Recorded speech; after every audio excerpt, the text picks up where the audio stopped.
और बाहर से कोई लगातार दरवाजा नॉक करता जाता है। पैट्रिक उस समय दरवाजा जरा सा खोलता है तो देखता है कि वहाँ पर एक लड़की खड़ी हुई है जो कहती है कि मेरी कार खराब हो गई है, क्या आप अपनी कार में मुझे मेरे टाउन ड्रॉप कर देंगे प्लीज। वो बहुत भीगी होती है तो पैट्रिक कहता है ठीक है पहले अंदर आ जाओ। लेकिन पैट्रिक को डर भी लगता है कि सुबह के 2 बज रहे हैं और इस वक्त ये लड़की इस रास्ते से जा कहाँ रही थी। वैसे उस लड़की को भी पैट्रिक को देखकर लगता है कि ये तो एकदम साइको लगता है, कहीं मुझे कुछ करना दे। वैसे दोस्तों मूवी में इस लड़की का नाम तो नहीं बताया गया लेकिन हम इसे अना कहेंगे। तो पैट्रिक उसको एक तौलिया ला कर देता है। वो कहती है नहीं मुझे ये नहीं चाहिए, आप बस मुझे टाउन में ड्रॉप कर दीजिए। पैट्रिक भी कहता है कि देखो मुझे कोई शौक नहीं है तुम्हें तौलिया देने का, लेकिन तुम्हारे बालों से टपकता हुआ पानी मेरा फर्श गीला कर रहा है, इसलिए जल्दी से खुद को पहुंच लो। और हाँ मैं तुमसे सख्ती से पेश आया इसके लिए माफ कर दो। यहाँ कुछ बदमाश बच्चा आकर हमेशा मैं दरवाजा पीटते हैं, मैंने सोचा कि वही दरवाजा पीट रहे होंगे इसलिए तुम पर चला दिया। लेकिन अना कहती है मुझे आपकी एक भी डांट सुनाई नहीं दी क्योंकि बाहर इतनी घनघोर बारिश हो रही है, तो क्या आप मुझे मेरे टाउन ड्रॉप करेंगे क्या। पैट्रिक कहता है मेरी कार 2 दिन से खराब है, एक काम करो तुम पहले अपना पुलोवर उतार दो, मैं उसको ड्राइव से सुखा देता हूँ। वो भी अपना पुलोवर उतारती है तो पता चलता है कि अंदर उसने स्विमिंग सूट पहना हुआ है। पैट्रिक पूछता है क्या तुम स्विमिंग कर रही थी। कहती है कि हाँ मैं समुद्र में स्विम कर रही थी और थोड़ी देर बीच पर सो गई, अचानक फिर तूफान आया और बारिश शुरू हो गई, मेरी किस्मत और खराब, मेरी कार भी खराब हो गई इसलिए मैं यहाँ पर आ गई। पैट्रिक को फिर शक है कि आधी रात के 2 बजे ये स्विमिंग कर रही थी। वाह। अना को भी दोस्तों वहाँ पर रखी शराब की बोतलें दिखती है और उसे शक होता है कि पैट्रिक ने बिल्कुल पी रखी अभी और ये नशे में मेरे साथ कुछ गलत न कर देगा। तभी पैट्रिक उसको एक ग्लास में ड्रिंक ला कर देता है पर अना उसे पीने से डरती है, उसमें कुछ कहीं मिला तो नहीं है ये सोचकर। कहती है मुझे अपना फोन दोगे क्या, मैं किसी को कॉल करना चाहती हूँ मदद के लिए। पर पैट्रिक उसे फोन देने के बजाय चिल्लर देकर कहता है कि नहीं मेरे पास फोन नहीं है, बाहर कॉइन से चलने वाला पब्लिक फोन है लेकिन इस वक्त तो अभी भी गेट बंद होगा, चलो कोई बात नहीं मैं फिर भी निकलती हूँ। ये कहकर अना जाने लगती है पर पैट्रिक उसे रोकते हुए कहता है कि इस वक्त देखो बाहर जाना खतरे से खाली नहीं है, मेरी मानो तो सुबह होने तक यहीं पर रुक जाओ। और तभी पादर गरजते हैं और बिजली गिरती है और उस आवाज के साथ कुछ लड़कियों की चीखने की भी आवाज आती है। तो पैट्रिक कहता है कि पास में एक और घर है, वहाँ कुछ लड़कियां रहती है जिन्हें बादलों के गरजने से बहुत डर लगता है, वही चिल्ला रही होंगी। अना को अब और डर लगता है और कहती है कि जब तक मेरा ड्रेस सूख ना जाता मैं यहीं पर रुक जाती हूँ। वैसे आप कितने सालों से यहाँ पर रहे। पैट्रिक डाइनिंग टेबल पर बैठा अना को लंबी लंबी कहानियां सुनाने लग जाता है। कहता है कि मैं 20 साल से यहाँ पर रहता हूँ, मुझे कहीं नौकरी नहीं मिली इसलिए जो काम मिला वही कर लेता हूँ। पर अना उसकी कहानी नहीं सुन रही होती है, वो शेल्फ पर रखी चीजों को देखने लग जाती है जो कि ज्यादातर लड़कियों की चीजें होती है, जैसे कि लेडीज वॉच, एक पाउडर बॉक्स जिस पर एमिली का नाम लिखा हुआ है, फिर एक पेंडेंट जो किसी लड़की का लगता है और उसके अंदर किसी के बाल होते हैं। ये सारी चीजें देखकर और एनालाइज करके अना का डर और बढ़ जाता है। तभी पैट्रिक कहानी सुनाते सुनाते अना से ये पूछ बैठता है कि तुम्हारा घर कहाँ पर है। अना फिर हाथ में वो पेंडेंट लिए डगमगा जाती है और कहती है मेरा घर बहुत दूर है। नहीं मतलब यहीं पास ही में, मैं क्या बोल रही हूँ। तभी दोस्तों पैट्रिक कहता है कि मुझे लगता है मैंने तुम्हें कहीं देखा है। वो अना के पास आकर अपना पेंडेंट मांगता है तो वो भी उसे पैट्रिक के हाथ में दे देती है। पैट्रिक कहता है कि तुम बहुत थकी लगती हो, बाथरूम में गर्म पानी आएगा तुम नहा लो। अना घबराई होती है लेकिन फिर भी बाथरूम में जाकर दरवाजा बंद कर लेती है। फिर भी शक के मारे वो दरवाजे पे कान रखकर सुनती है कि कहीं पैट्रिक उसके पीछे तो नहीं आया। पर पैट्रिक उसके पीछे नहीं आया होता बल्कि बाथरूम से बहुत ही दूर होता है। तसल्ली करके अना नहाने लगती है। अचानक शावर से पानी के बजाय खून निकलने लगता है। अना तो पूरी तरह घबरा जाती है कि क्या हो गया, लेकिन अचानक से फिर पानी आ जाता है। अब वो रियलाइज करती है कि ये सब मेरा वहम का पक्का। तभी पैट्रिक की आहट को सुनकर वो और ज्यादा नर्वस हो जाती है, लेकिन असल में वो अना के दरवाजे पे तौलिया रखने के लिए आया था। अना नहाकर अपना इनर वेयर सुखाकर बाहर जाती है। पैट्रिक ने सूप बनाया होता है। अना वहाँ पर एक स्वेटर देखकर पूछती है ये तो लेडी स्वेटर है, क्या ये आपकी वाइफ का है। पैट्रिक कहता है कि नहीं ये मेरी एक्स गर्लफ्रेंड है, अगर तुम चाहो तो पहन सकती हो, कोई दिक्कत नहीं। वैसे तुम्हारी शादी हो गई है क्या। अना कहती है कि मुझे शादी में विश्वास नहीं क्योंकि इंसानों पर मुझे भरोसा ही नहीं रहा। पैट्रिक उसको सूप देता है तो अना उसको पी नहीं पाती क्योंकि वो एकदम खून जैसा दिखता है। जब अना अपने बाल हटाती है तो पैट्रिक उसके कान में एक स्टड देखता है जिससे वो बहुत देर से घूर रहा होता है। फिर वापस किचन में जाकर कोई काम करने लगता है। अना दोस्तों सूप को नहीं पीती और पैट्रिक को ताकती रहती है। फिर पूछती है कि आप जिस तेजी से काम कर रहे हैं उससे तो ऐसा लगता है कि आप रोज इसी वक्त खाना खाते हैं। पैट्रिक कहता है कि हाँ पहले मैं बहुत ही खुश था, ठीक वक्त पे खाना और सोता था, लेकिन आजकल मुझे नींद नहीं आती, मेरा मन बहुत ही व्याकुल हो चुका है, उलझन में तो मुझे सोने नहीं देता, इसलिए रात के 2 बजे जब सभी सो रहे होते हैं वो वक्त मुझे सुबह जैसा लगता है और तभी मैं अपने सारे काम करता हूँ। लेकिन तुमने अभी तक सूप क्यों नहीं पिया। अना कहती है कि बहुत ही गर्म है मैं बाद में पी लूंगी। वैसे आपने कहा था कि बाहर जो पब्लिक फोन है वहाँ मैं नहीं जा सकती क्योंकि इस वक्त गेट बंद रहता है, ये कहा था ना आपने। पर अगर गेट बंद था तो मैं अंदर कैसे आई। अब पैट्रिक कहता है कि गेट बंद था आप अंदर आ गई कैसे, यही तो मैं जानना चाहता हूँ कि गेट बंद होने के बाद भी तुम आई कैसे और ठीक मेरा दरवाजा ही तुमने नॉक क्यों किया। अब अना की दोस्तों इस पर समझ में नहीं आता कि वो क्या जवाब दे। अचानक फिर कोई दरवाजा पीटता है। पैट्रिक दरवाजा खोलकर देखता है तो वहाँ पर कोई नहीं होता। वो कहता है कि पक्का ये वही शैतान बच्चे होंगे। फिर वो दरवाजा बंद करके खूब घुमाता है और अना को लगता है कि वो चाबी से दरवाजे को लॉक कर रहा है, इसलिए वो डरने लगती है और दरवाजे को देखती रहती है। और अभी दोस्तों उसके माइंड में ये चल रहा है कि अगर इस आदमी ने मुझे कोई खतरा पहुंचाया तो मैं क्या करूंगी। मैं तो चाहती हूँ कि जरा एक बार दरवाजा खुल जाए उसके बाद भाग जाऊंगी यहाँ से। पैट्रिक भी अपने हिस्से के टेंशन में होता है। वो अपनी जेब से वो शीशे निकाल कर देखने लग जाता है। इसी बीच अना फिर सूप को देखती है जो कि अभी भी उसे खून जैसा लगता है। वो उसे पीने के बजाय वहाँ पर रखे पैट्रिक के बूट्स के अंदर डाल देती है क्योंकि उसे ये डर भी था कि पैट्रिक ने इसमें कहीं बेहोशी की कोई दवा तो नहीं मिलाई होगी। वो पूछती है कि वैसे वो फोन बूथ है कहाँ पर एक्जैक्टली। पैट्रिक कहता है कि थोड़ा पास ही है लेकिन इस मौसम में वहाँ जाना लगभग नामुमकिन है। इनकी बातों के बीच पावर कट हो जाती है। पैट्रिक कहता है कि हो सकता है कि तूफान और बारिश की वजह से कोई पेड़ पावर लाइन पर गिर गया होगा या फिर बारिश के पानी से कहीं कोई खराबी आ गई होगी इसलिए पावर कट हो गया। अना कहती है कि आप जरा बाहर जाकर देखिए कि कहीं कोई फ्यूज में प्रॉब्लम तो नहीं आ गई। और पैट्रिक कहता है कि यार मैं बाहर कैसे जाऊंगा, तुमने मेरे बूट्स में सूप जो डाल दिया है। ओह सॉरी, तो क्या आपने मुझे वो सब करते हुए देख लिया था। पैट्रिक कहता है कि हाँ देख लिया था पर मैं तुम्हारी उलझन समझ सकता हूँ। तुम्हें लगता है कि मैंने उसमें कुछ मिलाया होगा, नहीं मैंने ऐसे कुछ नहीं किया। अगर तुम यहाँ पर सेफ फील नहीं करती हो तो दरवाजा खुला हुआ है, तुम जब चाहो जा सकती हो। उसकी बातों से दोस्तों अना को थोड़ा पैट्रिक पर विश्वास हो जाता है। फिर दोनों मिलकर पावर लाइन को चेक करने जाते हैं। अना ने टॉर्च पकड़ के रखा होता है। पैट्रिक लाइन चेक कर रहा होता है तो अना वहाँ रखे हुए टूल बॉक्स को देखती है। उसमें खून से लथपथ एक हथौड़ा होता है, मतलब ऐसा अना को लगता है कि उसमें खून लगा हुआ है। वो उस पर टॉर्च मारती है तो एकदम साफ होता है। अना कंफ्यूज में कि जब से यहाँ पर आई हूँ मुझे हर चीज में खून ही क्यों दिख रहा है। उसे पैट्रिक के पेट पर भी खून निकलता हुआ दिखता है। ये क्या हो रहा है मेरे साथ, कहीं मेरा वहम तो नहीं है। चलो फिर भी पूछ लेती हूँ। ये सोचकर वो पैट्रिक से कहती है कि आपकी पीठ पर खून निकल रहा है, क्या हुआ। पैट्रिक भी टच करके देखता है तो सच में खून निकल रहा होता है। अना कहती है कि मैं जाकर फर्स्ट एड किट लेकर आ जाती हूँ। वो बाथरूम में जाकर फर्स्ट एड किट निकालती है तो वहाँ पर एक बॉक्स के अंदर लड़कियों के इयररिंग्स होते हैं। उसमें से एक तो अना का इयररिंग है। अब वो चौंक जाती है, कहीं ये पैट्रिक कोई बदमाश तो नहीं और कहीं पैट्रिक ने मेरे कान से ये इयररिंग्स चुराए तो नहीं, और चुराए तो कब चुराए। तभी किसी की आहट सुनाई देती है। अना को बाथटब में किसी लड़की का रूप देखता है लेकिन वो पास जाकर देखती है तो वहाँ पर कुछ नहीं होता। अब अना फैसला कर लेती है कि वो यहाँ पर नहीं रहेगी। वो डर के मारे पैट्रिक से कह देती है मुझे बाहर जाना है। पैट्रिक उसे बहुत समझाता है कि मौसम बहुत ही खराब है और ये सही वक्त नहीं है बाहर जाने का, ऊपर से गेट भी बंद होगा। तो अना कहती है कोई बात नहीं, मैं कोई और रास्ता ढूंढूंगी। पैट्रिक कहता है कि ठीक है आगे तुम्हारी मर्जी। अना कहती है कि पर मैं ये पूछना चाहती हूँ कि बाथरूम में एक बॉक्स है जिसमें कई सारे इयररिंग्स पड़े हुए, मेरा भी इयररिंग उसी में, सच बताइए आपने कब मेरे इयररिंग्स उतारे और कब उस बॉक्स में डाले। पैट्रिक कहता है तुम बहुत ही उलझी हुई हो, असल में उनमें से एक भी इयररिंग तुम्हारा नहीं है। देखिए झूठ मत बोलिए, मैंने अपनी आंखों से देखा है। पैट्रिक कहता है कि देखो तुम्हारे वहम का मेरे पास कोई जवाब नहीं है, तुम्हें जाना है तो अभी चले जाओ, किसी ने भी तुम्हें रोका नहीं है। पर अना कहती है मैं कैसे जा सकती हूँ, तुमने तो दरवाजा लॉक कर दिया था क्योंकि मैंने डोर नॉब पर चाबी घुमाने की आवाज भी सुनी थी। पैट्रिक कहता है कि भगवान ये लड़की पागल है शायद, मैंने दरवाजा लॉक ही नहीं किया, तुम जाकर खोल लो। अना चिल्लाती कि झूठ मत बोलो समझे और अभी मुझे चाबी दे दो। पैट्रिक कहता है कि देखो मैंने तुम्हें इस घर में नहीं बुलाया था, तुम खुद यहाँ पर आई थी और तुमने दरवाजा पीटा था कि प्लीज मुझे अंदर ले लो, और अब तुम मेरे घर में खड़ी मुझ पर चिल्ला रही हो। वाह, मैंने सोचा कि तुम दूसरों से अलग हो, मुझ पर शक नहीं करोगी, पर तुम भी और औरतों की तरह निकली। सूप में मैंने कुछ नहीं मिलाया, फिर भी तुमने उसे पीने से इनकार कर दिया और सूप को मेरे बूट्स में डाल दिया। मैंने दरवाजा लॉक नहीं किया, पर तुम बड़ी हुई हो कि दरवाजा मैंने लॉक किया हुआ है। देखो, मैं तुमसे बहस नहीं करना चाहता, तुम जाना चाहती हो तो चुपचाप दरवाजा खोलो और दफा हो जाओ। अना जल्दी से दरवाजे के पास जाती है और नॉक को घुमाती है तो सच में वो खुला होता है। मतलब जैसा कि अना ने इमेजिन किया था वैसा कुछ था ही नहीं। मतलब पैट्रिक ने उसे लॉक नहीं किया था। वो बाहर जाने लगती है लेकिन तूफान और बारिश अभी रुके नहीं थे। सामने कुछ दिख भी नहीं रहा था। अब अना को लगता है कि उसने बेवजह ही पैट्रिक पर शक किया और न जाने उसे क्या क्या कह दिया। बहुत ही बुरा किया। वो बाहर नहीं जाती और अंदर आकर पैट्रिक के सामने बैठ जाती है। पैट्रिक अपना ड्रिंक पीने लगता है और अना से कहता है कि ऐसा क्या देख रही हो, मैं तो तुम्हें भी ड्रिंक देना चाहता हूं, पर तुम इतनी शक्की हो कि फिर शक करोगी कि मैंने ड्रिंक में कुछ मिला दिया। इस पर अना हंस पड़ती है और उसकी हंसी से पैट्रिक की भी हंसी आ जाती है। दोनों के बीच माहौल जरा हल्का हो जाता है। फिर दोनों एक कार्ड गेम खेलने लगते हैं जिसका नाम है बुलशिट। पैट्रिक पूछता है कि एक बात बताओ, तुम जरूर मुझसे अपने बारे में कुछ छुपा रही हो, तुम कौन हो, कहां से आई हो। अना कहती है कि मैं पब में थी, मैंने खूब शराब पी और बैठ हो गई। उसके बाद क्या हुआ मुझे बिल्कुल भी पता नहीं चला। क्या तुम पब में थी? पर तुमने तो कहा था कि तुम बीच पर थी और स्विमिंग कर रही थी। इसका ना कोई जवाब नहीं देती। पैट्रिक कहता है कि मैंने भी तुमसे झूठ बोला था। मैंने तुमसे झूठ बोला कि वो स्वेटर मेरी एक्स गर्लफ्रेंड की। सच में वो मेरी वाइफ का है। मैं उसे पहली बार एक पेट्रोल स्टेशन के डिपार्टमेंटल स्टोर में मिला था। वो काउंटर पर खड़ी चिल्ला रही थी कि मुझे चिप्स खरीद कर दो, और मुझे ना उसका बचपना बड़ा अच्छा लगा। मैंने उसे चिप्स खरीद कर दिए। इस तरह हमारी दोस्ती अच्छी हो गई और दोस्ती का प्यार में बदल गई, पता ही नहीं चला। उसके बाद क्या था, हमने शादी कर ली। वो पहली और आखिरी लड़की थी जो इस घर में आई, पर उसके जाने के बाद और किसी ने इस घर में कदम नहीं रखा था, तुम्हारे अलावा मतलब। और तुम जब जाने की जिद कर रही थी तो मैंने तुम्हें इसलिए रोकने की कोशिश की क्योंकि मैं किसी के साथ अपना दिल का दर्द शेयर करना चाहता हूँ। मुझे नहीं पता कि शुरू से तुम मेरे बारे में क्या सोच रही थी, लेकिन अब तुम एकदम शांत दिखती हो और मैं सच बताऊं तो मुझे थोड़ा रिलैक्स फील हो रहा है। अना पूछती कि आपकी वाइफ को हुआ क्या था वैसे। मेरी वाइफ वो नशा बहुत करती थी, एक बार ओवरडोज की वजह से मर गई, और जब तुम इस घर में आई थी ना तो मुझे पता चल गया था कि तुम झूठ बोल रही हो। अना पूछती कि आपको कैसे पता चला। पैट्रिक कहता है कि तुमने कहा था कि तुम बीच से आ रही हो, लेकिन बीच यहाँ से बहुत ही दूर है, और तो और बीच से यहाँ तक का जो रास्ता है वहाँ रुकने की कई जगह थी, पर तुम वहाँ न जाकर इतनी दूर और वो भी ठीक मेरे घर पर आ गई। तभी मुझे पता चल गया था कि तुम बीच पर नहीं थी बल्कि यहीं आसपास कहीं से आई हो। मैं बस अपने दिल की बात शेयर करना चाहता था, मेरा और कोई गलत इरादा नहीं था। अब अना को दोस्तों पैट्रिक पर पूरा विश्वास हो जाता है कि ये आदमी सेफ है। बुलशिट कार्ड गेम में पैट्रिक जीत जाता है और अना उसका ड्रिंक भी पी लेती है, लेकिन फिर उस ग्लास में लिपस्टिक का निशान देखती है। अना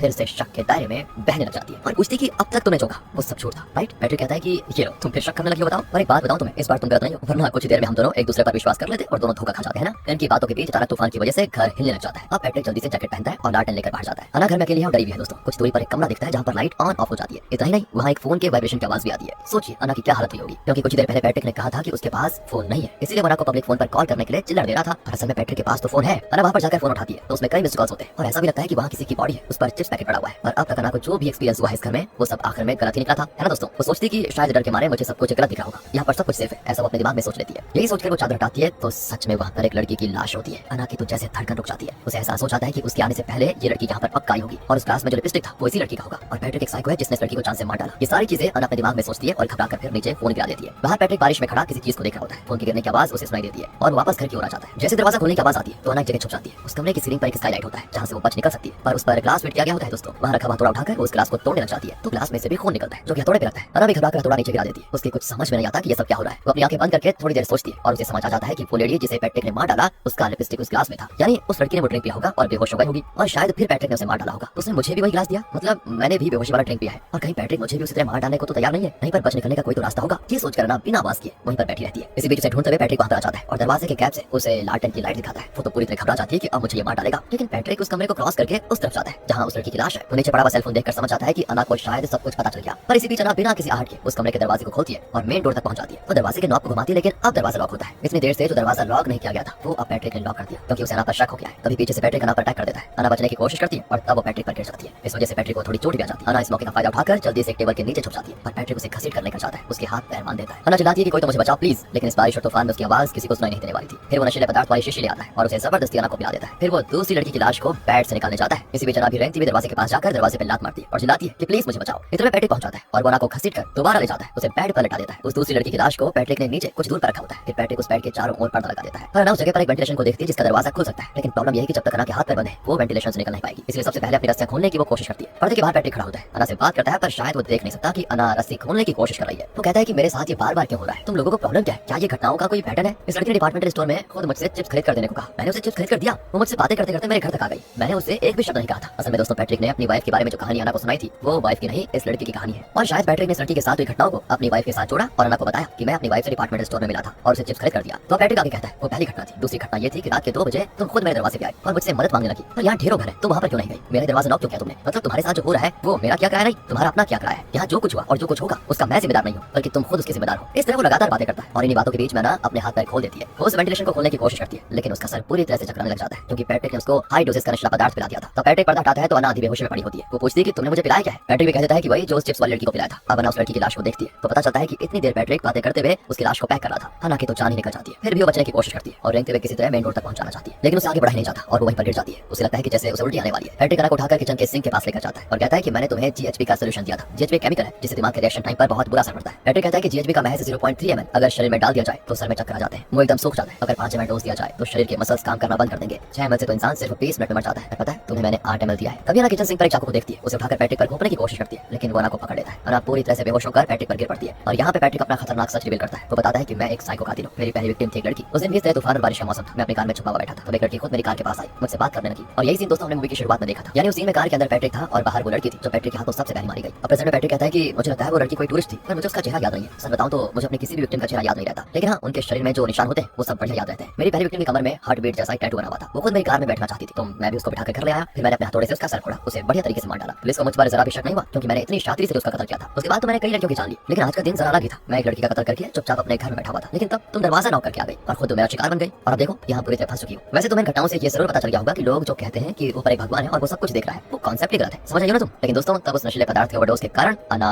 मर जाती है और अब पैट्रिक अना को भी उसी तरह पैक कर देता है जैसे वो अपनी दूसरी विक्टिम्स को करता था। काम तमाम करके पैट्रिक चुपचाप बैठ जाता है और तब उसे कुछ बातें याद आती है। उसे अपनी पहली विक्टिम के विजुअल्स दिखते हैं और वो बड़ा कंफ्यूज लगता है। फिर वो अना की लाश के पास जाकर उसकी कमर को देखता है और यहाँ वापस वो सीन दिखाया जाता है जब पैट्रिक कार में बैठा था और उसकी पहली विक्टिम कार के पास आई थी। वो ग्लास में नॉक करती है तो पैट्रिक विंडो नीचे करता है और यहाँ हमें लगेगा शॉक, क्योंकि वो पहली विक्टिम और कोई नहीं अना थी दोस्तों। और आगे जो होने जा रहा है वो हमें नहीं पैट्रिक को भी शॉक करने वाला है। पैट्रिक अना की कमर को देखता है तो उस पर वही हार्ट बीट वाला टैटू लगा होता है जो कि पैट्रिक ने ये बताया था कि उसकी पहली विक्टिम के कमर पे था। याद है ना आपको? पैट्रिक बहुत ही कंफ्यूज होता है और वो चौंक भी रहा होता है कि पहली विक्टिम को मैंने कई साल पहले मारा था, वो अब वापस कैसे आ सकती है। तभी अचानक से अना के सर से खून निकलने लगता है और पैट्रिक के हाथ में हथौड़ा होता है। असल में पैट्रिक ने अपनी पहली विक्टिम को हथौड़े से मारकर उसकी जान ली थी, लेकिन प्रेजेंट में अना नशीले पदार्थ के ओवरडोज से मरी है, तो उसके सर से खून क्यों निकल रहा है और पैट्रिक के हाथ में यह हथौड़ा कैसे आया? ऐसा सब कुछ बहुत ही कंफ्यूजिंग। लेकिन तब अचानक अना आंखें खोलती है और उठकर पैट्रिक को देखने लगती है। पैट्रिक को थर थर कांपने भी लगता है कि ये क्या हो रहा है, पर अना बहुत ही कैजुअली कहती है कि बाहर मौसम बहुत ही खराब है, क्या आप अपनी कार में मुझे टाउन तक लिफ्ट दे देंगे? पैट्रिक घबराकर वहां से भागने की कोशिश करता है, लेकिन तब एक और लड़की दिखती है जो पूछती है कि तुम मेरे लिए चिप्स लेकर आए क्या? पैट्रिक डर कर पीछे हटता है तो वो लड़की और अना अजीब तरह से हंसने लगती है और तब पैट्रिक देखता है कि उस घर में और भी कई ऐसी लड़कियां हैं जो सब पैट्रिक के हाथों मारी गई थी और पैट्रिक डर के मारे कांपने भी लगता है। तो यहाँ पर आगे हुआ क्या दोस्तों, इसकी एक पॉसिबिलिटी चलिए एक्सप्लेन कर देते हैं। असल में पैट्रिक की सबसे पहली विक्टिम थी अना, जिसे उसने कई साल पहले सर पे हथौड़ा मारकर जान ली। उसके बाद उसने कई लड़कियों का कत्ल किया था। रिसेंटली उसे डिपार्टमेंटल स्टोर में एक लड़की मिली जिसने पैट्रिक से चिप्स खरीद कर देने को कहा था। पैट्रिक ने उसे खरीद कर दिया और फिर वो पैट्रिक के साथ घर भी आ गई थी। उसे भी पैट्रिक ने मार डाला। उस कत्ल के बाद पैट्रिक अपने घर में बैठा था जब किसी ने दरवाजे पे नॉक किया और वो कोई और नहीं पैट्रिक की पहली विक्टिम अना थी, यानी उसकी आत्मा। पैट्रिक को तो अपनी विक्टिम्स का चेहरा याद नहीं रहता जैसा कि उसने कहा था, तो उसे अना का चेहरा भी याद नहीं था, सिर्फ उसके कमर में टैटू जो था वो याद था। फिर भी उसे लगा था कि उसने अना को कहीं तो देखा है, तो वो पैट्रिक के घर पर आई और वो एक इंसान की तरह नॉर्मल बर्ताव कर रही थी। इसलिए जब वो नहाने गई तो उसे पानी की जगह खून बरसता हुआ दिखाई दिया था, क्योंकि पैट्रिक ने उसके सर पे हथौड़ा मारा था और उस वक्त इसी तरह सर से खून बहने लगा था। उस टूल बॉक्स में पड़े हथौड़े पे खून दिख रहा था, क्योंकि इसी हथौड़े से पैट्रिक ने उसकी जान ली थी। मतलब अना नहीं जानती थी कि वो कई साल पहले पैट्रिक के हाथों मारी गई थी, ये याद रखना दोस्तों। और उसकी आत्मा फिर एक बार पैट्रिक के घर का दरवाजा खटखटाती है और इस बार उसे हर उस चीज पर खून दिखता है जिससे पैट्रिक ने उस पर हमला किया और मार डाला। और उसने ये भी एक्सपीरियंस किया कि पैट्रिक ने अपनी सबसे रिसेंट विक्टिम को, यानी उस चिप्स वाली लड़की को जीएचबी का 8 ml देकर इस तरह मार डाला। ये सब कुछ रियलाइज करते हुए उसकी आत्मा अब पैट्रिक को डरा रही है दोस्तों। साथ ही पैट्रिक की सारी विक्टिम्स की आत्मा अब इस घर में है और पैट्रिक को घेरी हुई है। सबने अपना सर ढका हुआ है, क्योंकि वैसे भी उनका चेहरा पैट्रिक को याद नहीं। पैट्रिक घबराकर बाहर जाने की कोशिश करता है, लेकिन वो सारी आत्माएं उसे जाने नहीं देती। अचानक घर के बाहर पुलिस की लाइट्स दिखने लग जाती है। पैट्रिक और डर जाता है। तब अना की आत्मा शराब की बोतल में 8 ml से भी ज्यादा जीएचबी मिक्स करके पैट्रिक को जबरदस्ती पिला देती है। पैट्रिक उसे पूरा पी जाता है और जब वो बोतल को नीचे रखता है तो अचानक सब कुछ नॉर्मल। घर में पावर है, वहाँ पर कोई आत्मा नहीं है और पैट्रिक एकदम नॉर्मली डाइनिंग टेबल पर बैठा हुआ है। पैट्रिक की समझ में नहीं आता कि उसके साथ क्या हुआ, वो आत्मा कहाँ गई। और तभी कोई दरवाजे पे लगातार नॉक करता है। पैट्रिक डर के मारे दरवाजे में खोल देता है तो असल में पड़ोस के बच्चे दरवाजा खटखटाकर भाग जाते हैं और पैट्रिक के देखकर चौंक जाता है कि बाहर बारिश और तूफान के कोई निशान ही नहीं है, मौसम एकदम नॉर्मल है। पैट्रिक फिर कंफ्यूज होकर अपने पॉकेट से जीएचबी की शीशी निकालता है तो देखता है कि वो एकदम खाली है। तब वो रियलाइज करता है कि उसने पूरा का पूरा जीएचबी शराब की बोतल में मिलाकर पी लिया। ये जानकर पैट्रिक हंसने लगता है, क्योंकि उसे पता चल चुका है कि वो मरने वाला है। हंसते हुए वो घर के अंदर चला जाता है और वहीं उसकी